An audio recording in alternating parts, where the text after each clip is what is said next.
Richard Sherman or Geno Atkins? Or both? I mean, do I really have to explain this?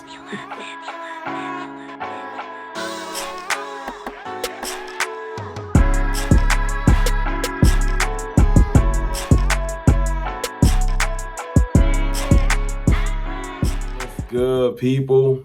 It's your boy, Mr. Rome, Cowboys fan talk, right back like I never left. What's good, man? Hope everybody had a good 4th of July. We a little bit over 2 weeks away from training camp, man. And it's going to be on and uphill from there, like all uphill from there. Football will be back very shortly after that, like official football, like in season.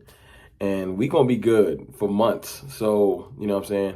If you want to break, appreciate this time for break. You know me, I'm going to give y'all some content because that's what I do. You know what I'm saying?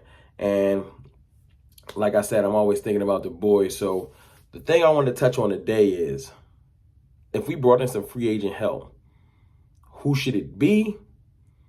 And how can it help the team? You know, and there's two names that's been floating out there that's been tied to the Cowboys since the offseason not started, but since free agency happened in the draft. It's two names out there because there's two parts of our defense that could use some veteran shoring up. You know, D-line, we got a lot of young, crazed dogs ready on that D-line. We got one real good vet. I'm talking about like interior D-line, my mistake. And that's Brent Urban, man. Brent Urban is a run specialist, and I really do think he's going to bring a good veteran to that D-line and someone that's relentless. So that's dope. On the other side of him, it looked like Neville Gallimore is going to get the start. And I got nothing but faith in Neville. I do. Neville's still really young. And what a lot of people say is it takes 2 to 3 years before you really hit your stride at D tackle. So he would have to hit his stride a lot earlier than normal. I'm not saying he can't. I'm saying that when your ultimate goal is deep playoff runs, you want to be smart about team building. And with good team building, you have young, healthy, hungry dogs waiting in the wings. And you have a veteran usually that can bestow some wisdom onto them and get them ready for when it's their time. But the veteran is out there because he gets busy. Now, if he passes his time mid-season, then you bring in a young dog. But usually you want to have that insurance. Let's call it insurance. So, you know, there was a rumor that, you know, that everybody that probably comes to my channel knows that NFL Rumors Twitter page that puts out stuff that sometimes it's like far-fetched, like, but sometimes they be right on the money.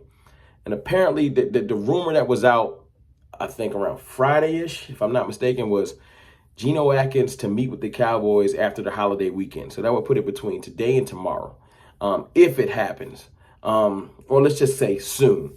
And if the Cowboys, whose team doctor did the surgery on Geno, are meeting with Geno Atkins, if it's true, I think it's a great idea. Geno would bring a lot to this team, a lot. He's an 8-time Pro Bowler, if I'm not mistaken.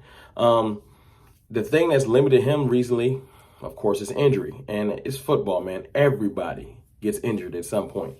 So just because you got injured don't mean your career is over. It's part of the game. So I'm not going to say that Geno is done. I'm saying that he would bring a lot to this D-line.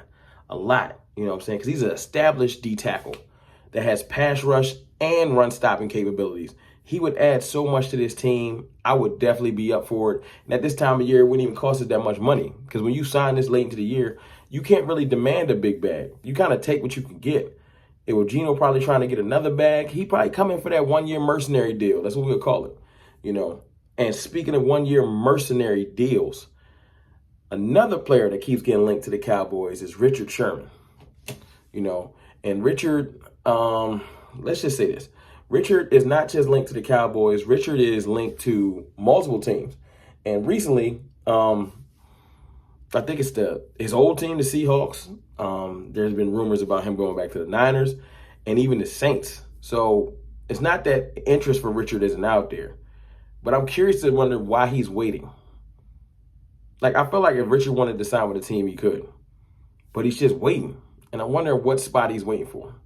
Now, if you wonder why I would want to bring in Richard Sherman, the guy that is touted and I'm probably the head of the Kelvin Joseph Boss Man Fat Fan Club. I think Boss Man is going to be fine. But we today are talking about team building. You know what I'm saying? You would just be idiotic to say you don't want veteran presence in any room on your team or in your roster. Someone that is willing to bestow knowledge on the players. And at this point in his career, Richard is willing to do that. He's done it for San Fran. I think he started to do it for Seattle when they moved on from him.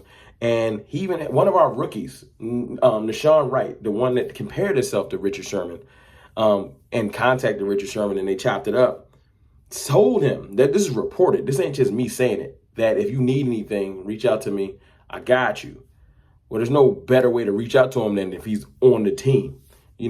Richard could bring a lot to that cornerback room because it's young. The cornerback room is young. We got a couple of veterans, Anthony Brown, Jordan Lewis, but they're not really our outside guys. Anthony Brown is slotted there right now, but he's been playing in the slot. And I'm not going to discount him. I'm just saying I'm not familiar. He's going to have to show me before I get hyped. That's just me being honest. So, yeah, we brought in a Richard Sherman to start off on that cornerback 2. Trayvon Diggs is cornerback 1. He could give knowledge to Trayvon.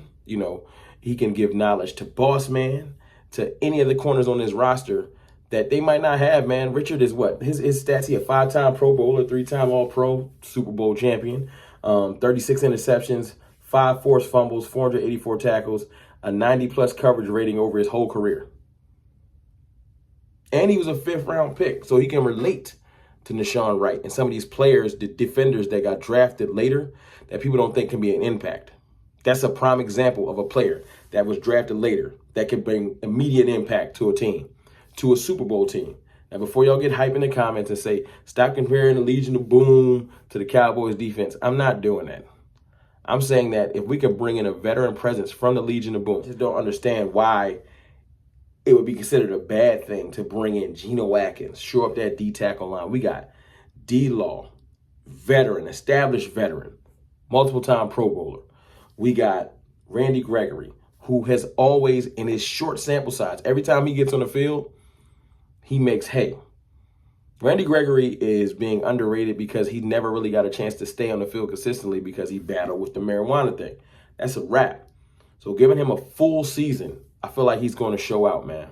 I really can see him doing double-digit sacks. But Geno Atkins would shore up that D-tackle run. And even if he rotated, which is what he would need to do with this, we're not looking for Geno to start the whole time. If you rotate with him, Neville, Urban, and let's just say Odigizua, that is formidable. That is very fun. That's 2 veterans, 2 young dogs that can come in, and then you got Big Bo Hana on the rundowns.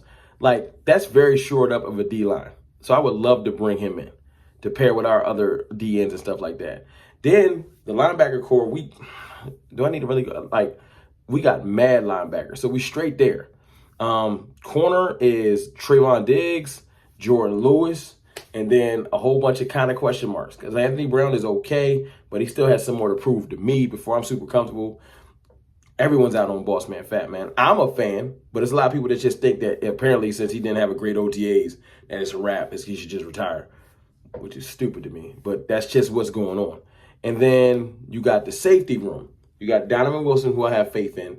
You got Keanu Neal, that's the break in case of emergency safety. You got DeMonte Casey, who's coming back off of an Achilles, so we hoping is going to be decent. So that might be a spot we got to keep an eye on too, But bringing Richard Sherman in shores up the secondary with a veteran that has the wisdom to pass to a lot of these young players. Because even Donovan Wilson is young. So I don't see the problem with it, man. Y'all let me know in the comments what y'all think. Do you think bringing in Richard Sherman, Geno Atkins would make this team better? Do you think we should pass because they older? Just let me know what y'all think, man. And I'll tell you this before I wrap it up. I think that these moves would happen after training camp. I don't think anything would happen before training camp because I feel like you interview, you check a player out, but you want to see what you got at training camp. And then you make your decisions. And I think that's what Geno and Richard are waiting for. They might meet with some teams, but I don't think they're going to jump on the roster quite yet. They want to just see what's out there. And I don't blame them. It's your boy, Mr. Rome, man. I holla.